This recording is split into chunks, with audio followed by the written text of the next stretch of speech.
Plymouth Charity Trust has a proud 400-year history of taking care of people in times of need. As early as the 1600s, our almshouses have provided sanctuary to local people aged 60+ who are going through extremely difficult and often unexpected personal circumstances. Everyone is deserving of shelter and a secure place to call home. With the assurance of a caring environment, Plymouth Charity Trust prioritises the safety, well-being and protection of our elderly residents without judgment. We offer a welcoming community and comfortable accommodation to encourage living independently for as long as possible. Our 4 founding pillars have been the long-standing motivations behind our daily duty of care, which is to make sure our residents feel secure and have the confidence to live freely in an area they already call home. Individually, these pillars champion our beliefs as an organisation, and collectively they underpin our sole mission, which is to provide safe and happy living in the heart of Plymouth. Independence. Independent living doesn't have to mean living without help. With a responsible and positive approach, Plymouth Charity Trust offers a lifeline to those that need it, encouraging every resident to live their life independently for as long as they are able. Community. Plymouth Charity Trust is centred around encouraging a positive and caring local community, supporting a real sense of belonging for our elderly residents. We also look to the extended community and are focused on improving lives by giving back to the area where our residents are housed. Our donations to local schools enhance and enrich learning facilities for every child, helping to strengthen diverse and thriving communities. Sanctuary. Our 400-year history of sanctuary and support inspires us to ensure our future remains focused on maintaining this legacy, continuing to provide accessible, affordable homes with facilities that safeguard the welfare of our residents.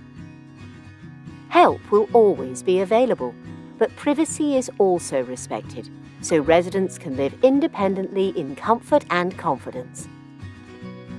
Stability.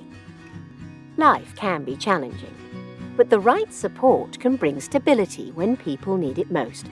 On a foundation of reliability and dependability, Plymouth Charity Trust provides the reassurance of an accessible and affordable home environment, with protection and support residents can rely on. Not many people today realise that the almshouse movement is now a vibrant community dotted all over the country, with many of the houses old and often beautiful historic buildings.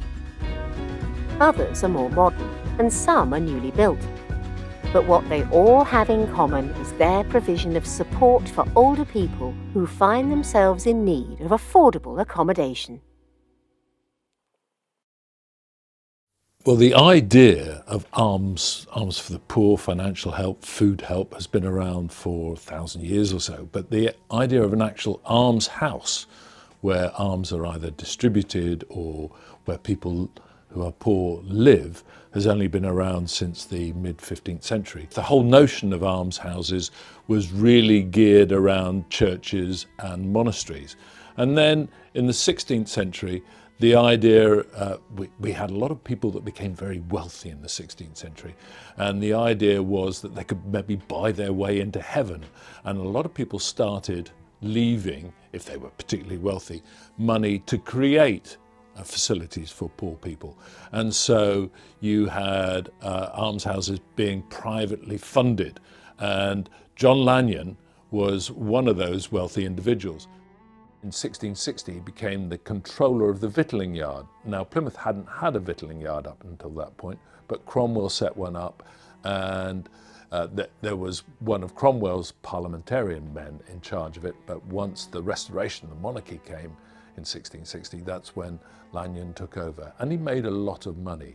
John Lanyon would have had plenty of experience of people going overseas, not coming back, and it was an opportunity for him to think, well, you know, I can maybe do something for these people. He was sort of mindful of the set of women that were either had lost their husbands at sea, and Plymouth, because it was a major port, had suffered a lot of this because working at sea was more profitable. There was better money to be made than working on the land.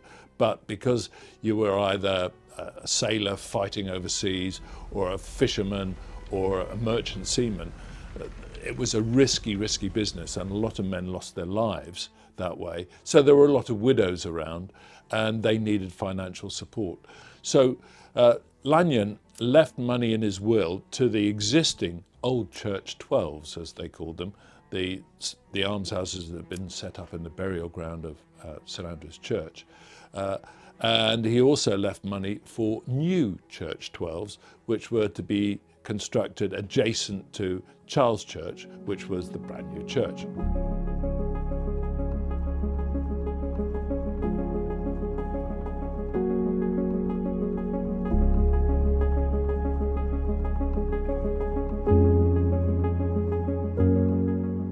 I've been living in this flat now for 30 years.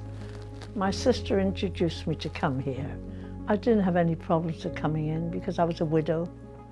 I've been very happy here, and the trust managers are very good. We've got all the accommodation I need. The bathroom's handy, the kitchen's handy, and when you don't feel well, it's nice to have everything at your hand. We've got the cords to pull, you know, if we're ill. Yeah, I can imagine I'm going to be here now for the rest of my days, I hope. Yeah, I wouldn't like to change it now. When I first come here, there was a man sitting outside, you know, smoking his pipe. And he lives in flat 3. He's a really nice guy. And I got friendly with him, you know, yeah. Do you think that's important for you? Because obviously you're living on your own. Oh yeah. It's nice to mix with the people, you know. Yeah, it's really nice. The way I just like because I got my own space to do what I want. You know what I mean? I can say the day bump, I'll go up Motley Plain, have a look around up there. I can go to, you know, different places. I mean, you got a bus pass. You can jump on a bus. You go anywhere, like, you know.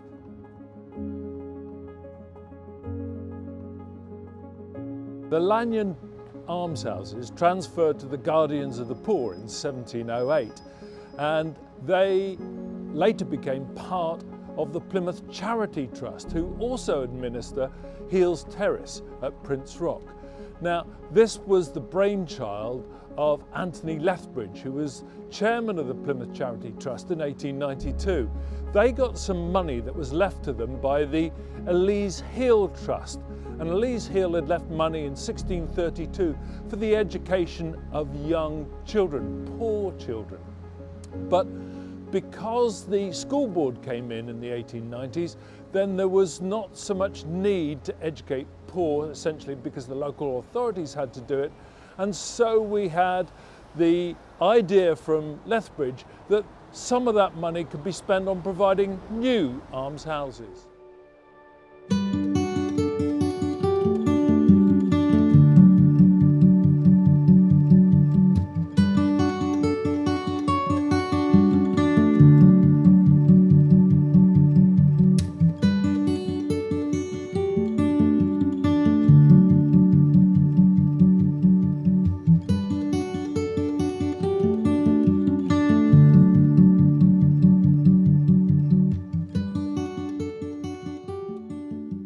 Well, I moved here, as I said, just over 20 years ago.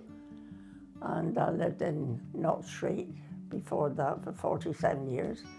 But it was a type of neighbours that were moving in up over me, and there was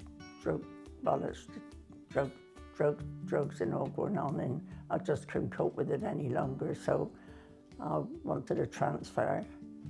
And a friend of mine lived here, and they said, you know, come and look at our flat. And I quite liked it, so I put in for one of the flats. They advertised in the Herald and I just came here and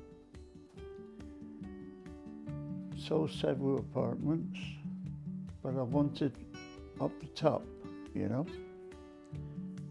And I like this apartment because it's so free and easy.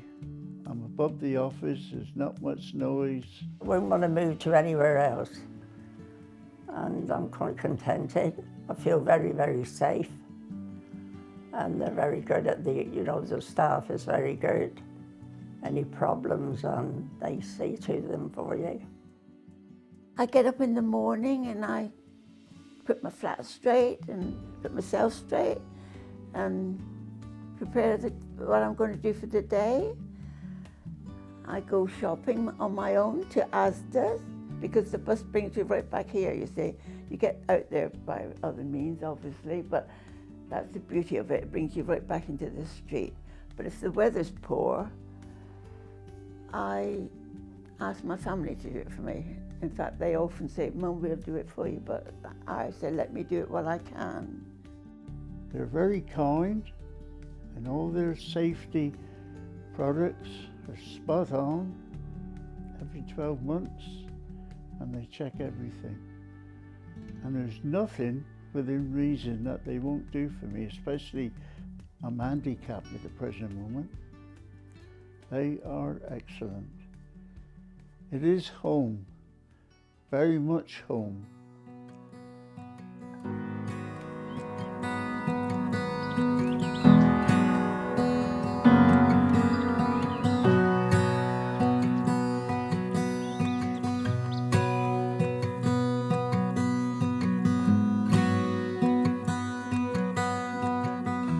Trust is still relevant 400 years on, and we're still able to help Plymothians.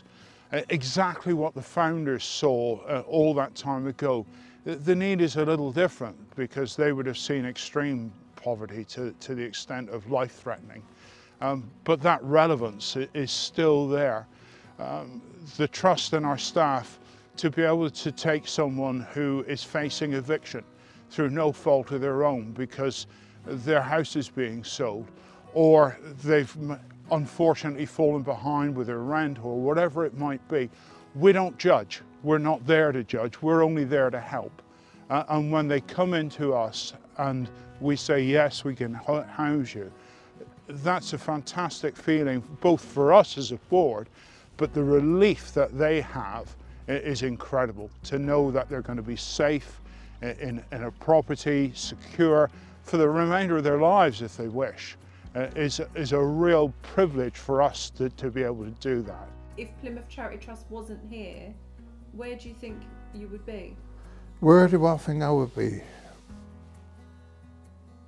Don't know. I mean, I've got two children, as I say. I've got a son lives in Salthouse and a daughter lives in Bath. I wouldn't want to live with either of them because I don't think they can't live their lives if they've got an older person living with them. But if push came to shove and you had to, that's what you'd have to do, wouldn't you? But I wouldn't want to do it. Not because I couldn't get on with either of them, but because I don't think it's fair to the younger ones to be able to have to be saddled with an older person. But of course, it happens quite often, I know. But I don't know where I would be, I really don't. I suppose I'd have to end up with one of them. Well, I suppose I don't know. I might be in some home.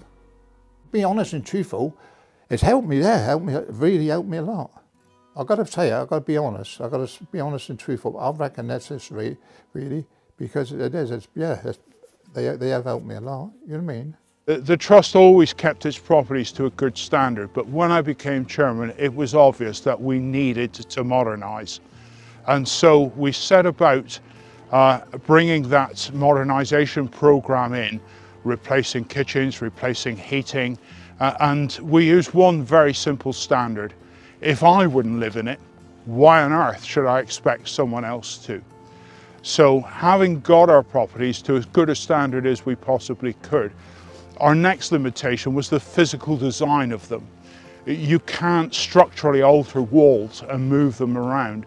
And that led to a situation where some of our residents become disabled and infirm, and through mobility issues, and they are faced with either staying with us and struggling on, or having no choice but to go into residential care. And if you've got mental capacity and you want to live independently, that must be really difficult for you. So the Trust, after we've done the renovation programme, the Trust set out to look for a property which we could develop specifically for disabled residents in need at social housing rent. And fortunately, the property which was close to us, the Old Friary Social Club, had gone bankrupt and was available for purchase. And so we bought that property. We worked with designers ADG and Ward Williams, and we've designed and got planning permission now for a 10-unit purpose-built property to cater for disabled people in need. And we're starting that process very shortly with the demolition of the premises and its construction.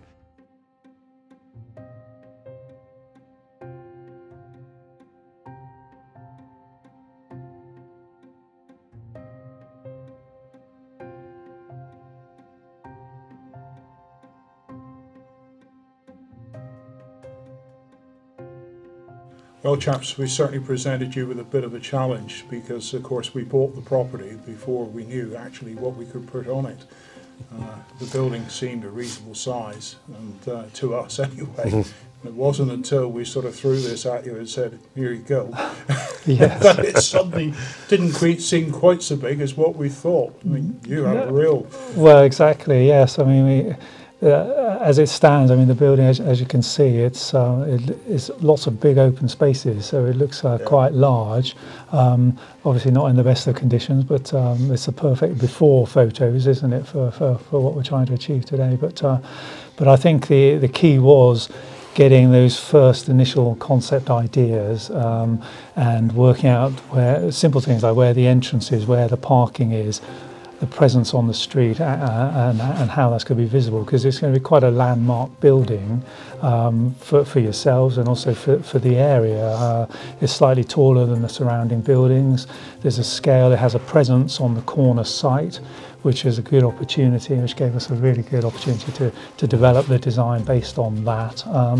But we do have a lot of frontage. There's not much back to the building, so things like bin stores and parking had to be carefully thought through. But I think we came up with a good concept which didn't change very much through the process. I don't think. And what the design doesn't do, it doesn't overpower the neighbouring properties either. I think it's very complementary with the materials and the palette of colours as well. Absolutely. I think even though it's going to be slightly taller, I think it's going to blend in very well with the local sort of vernacular, really.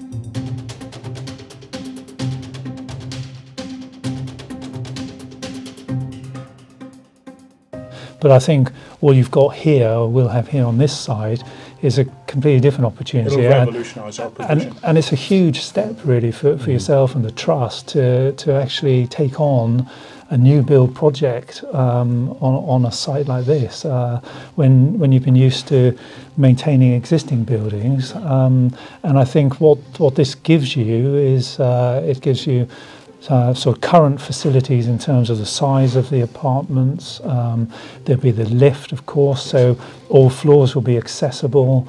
You've got a storage area for the electric buggies and things like that when people need those.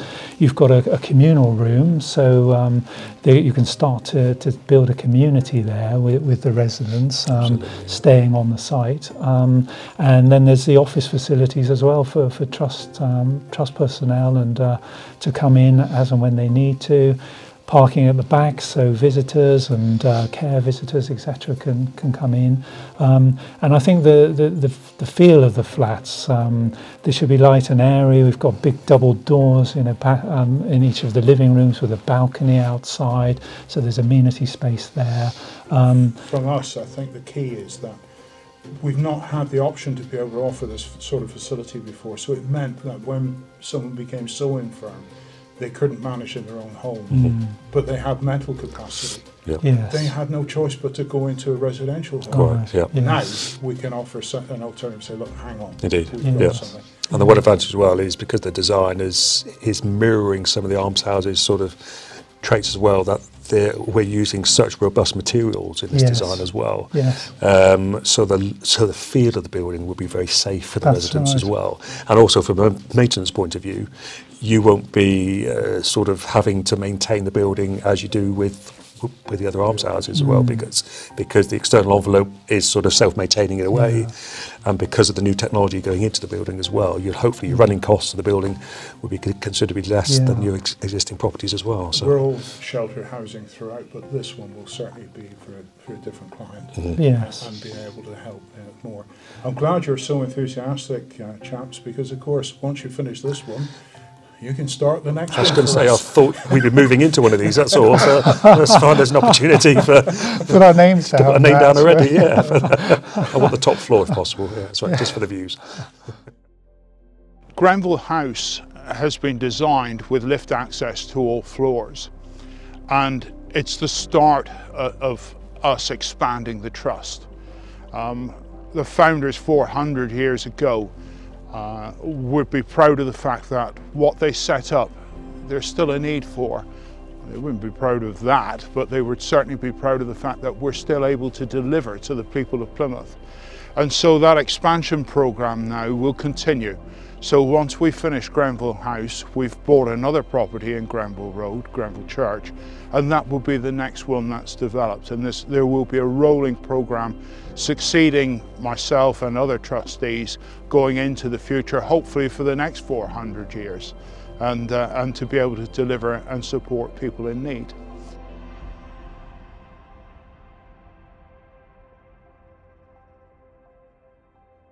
And so, over the next few years, we will see this site transformed into somewhere that provides safe and happy living in central Plymouth and takes the Plymouth Charity Trust well into the future.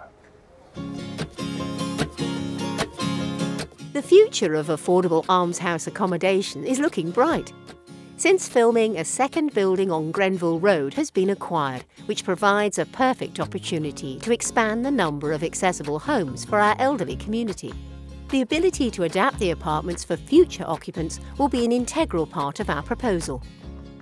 Plymouth Charity Trust continues its mindful mission of providing essential accommodation for vulnerable people over 60 that is accessible and safe.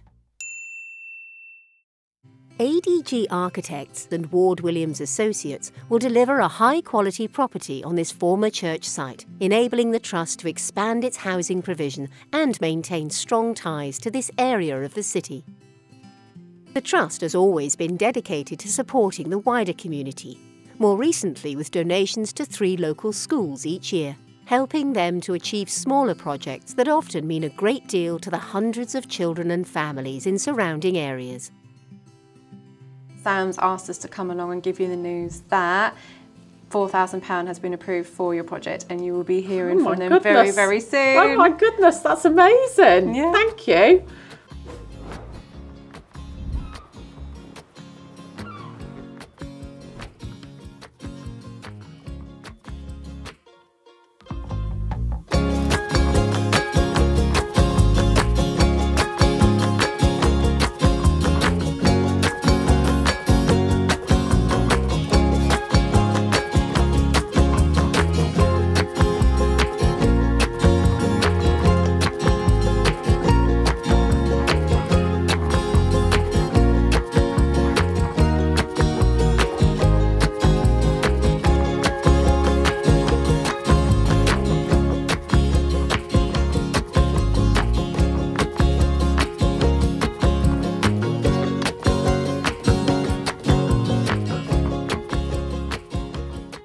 It was all bombed. I mean, we was lucky.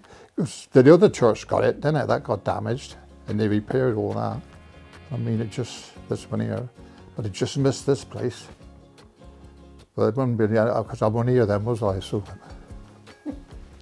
You mustn't let yourself get old unless you can't help it. But while you can go, you keep going. You must keep going. Because as you get older, you know, it's nice to have people that you can speak to, isn't it, you know? Call for sandwiches or whatever, and they'll deliver it for me, and I have it put through the window. Thank you for always being there, Plymouth Charity Trust.